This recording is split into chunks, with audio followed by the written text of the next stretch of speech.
So there's tremendous confusion about what HAF is and what HAF isn't. Now we're going to talk about HAF, the Homeowners Assistance Fund, and I'm going to explain to you things so you understand and you can cut out so much of the confusion around HAF so that maybe you can use the HAF funds to save your home.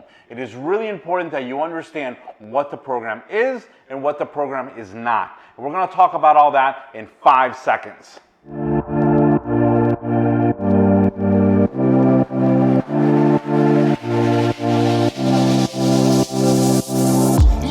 So the history of HAF is that the Biden administration set aside $9 billion, almost $10 billion, for the states to distribute to people who are having problems with their homeowners payments, with their mortgage payments and other different payments associated with your home, to avoid the financial crash, the homeowner crash that happened the last time around in 2008. This did not exist in 2008, and if it did, it probably would have mitigated and slowed down the foreclosure crisis that happened at that time.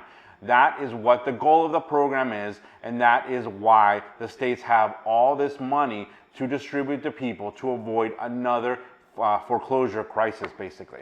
So what is HAF? HAF basically is, in most cases, strings-free money. What I mean by that is that the states have, the federal government has told the states, you're supposed to give this money to your homeowners who are in need of the assistance, but it has to be strings-free.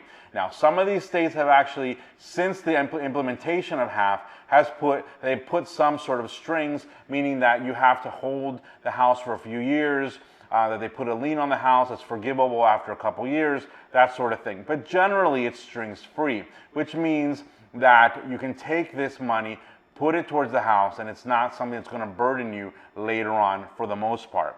The other big thing, and this is absolutely true, that it's tax-free. The IRS has specifically said that all HAF grants are tax-free. That means that you get this money and you don't have to pay any kind of income tax on it, and you're able to save your home, even if you can, in the case of California, you get an $80,000 grant. The federal government's not going to come back, the IRS is not going to come back and charge you any tax on that because it's tax-free. The purpose of this HAF is for you to keep your home. So the HAF program is actually very broad pursuant to what the federal government said. The states have actually limited it substantially because they're saying that you cannot use it for certain things, some states, for construction grants and that sort of thing. However, the program itself is designed to help you with anything that you need to keep you in the home. My gut suspicion is that the states are starting with just the grants for people to pay back the forbearance amounts at the beginning because those are the people that need it the most. Eventually, when those people have all been paid out, you're probably going to see grants for other things. So the grant program is to keep people in their homes. That's the most important thing. Now, what is not HAF? What is it not? It is not a lender program. What that means is you apply through the state, not through your bank. A lot of people and a lot of comments I'm getting are, I called my bank and they have no idea what HAF is. They don't need to know what HAF is necessarily, at least the person that answers the phone, because you don't apply to the bank. You apply through the state. You go to the state website that you can go to the description box in this video and you can get your state link and you can go to that state link and apply. You don't apply to the lender, you apply through the state. Now, this other part is very controversial. This is not stackable. HAF is not stackable. What I mean is that you cannot get assistance from other sources and then get a HAF grant. So if you get a loan modification, or in the case of FHA or Fannie Mae or Freddie Mac, you get a deferral or a partial claim of what you owe, which means they put it at the end, you can't get a HAF grant.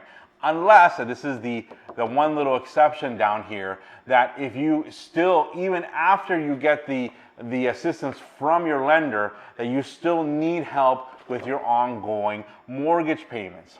That's the thing that's the only way that I see that you can still get maybe some HAF money. If even after the loan modification, you're unable to make the loan modification payment, then you would ask for ongoing mortgage assistance.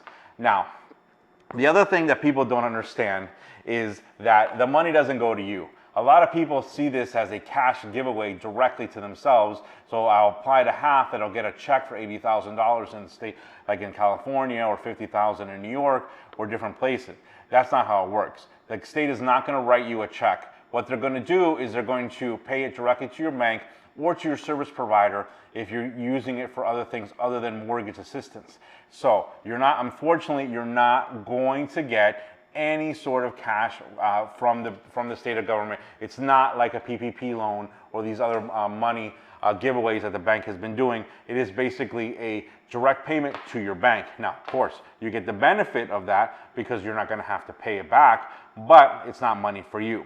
Now, there's a lot of people who are in these forbearance situations, and when they're looking at their bill, they're seeing all kinds of extra things, extra payments, extra charges, and they're not really sure.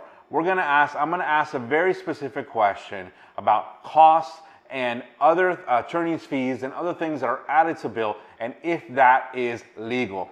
Now that you're gone and we've fallen out, I can't stop thinking you're all I go. So the question is that if you've been in forbearance for a while, is it legal for the bank to add attorney's fees or other costs to your bill when you go to settle with the bank, either through a HAF grant or through a direct payment or some other thing like a loan modification? You can see when they give you your itemized bill, you're going to see what's called corporate advances. Corporate advances are these things: attorney's fees and other costs that is very hard to quantify, and especially if you're in a situation you're not really going to understand what that is. However, they can add up very quickly, especially the attorney's fees. These bank attorneys do charge a lot of money, and these banks pay them. However, it's not the bank paying it, it's you paying it. So, is it legal for that to happen? And the question actually is a little bit more complicated. It depends. Depends if you have a government-backed mortgage or if you have a non-government-backed mortgage. Is it legal for them to add attorney's fees, late fees, or other fees unrelated to your mortgage if you have a government-backed mortgage? That's if you have an FHA, Fannie Mae, Freddie Mac, VA, or a USDA loan. And the answer to that question is no. They cannot add any of those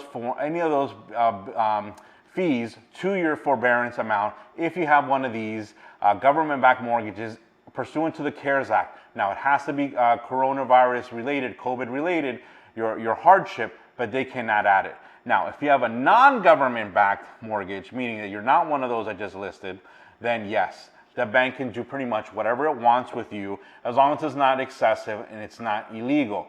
Even the excessive part, honestly, is not very well regulated. So I would say to you that you're kind of at the mercy of your bank. If you have a non-government backed mortgage, it is very legal for them to add a bunch of attorney's fees and a bunch of other expenses. So when you think you owe $20,000, when you look at the bill, it's actually $35,000 or $40,000, and you're like, how did that happen? Well, the bank attorneys added their fees and all the late fees, and it made it very difficult for you to get the money that you need to reinstate your loan.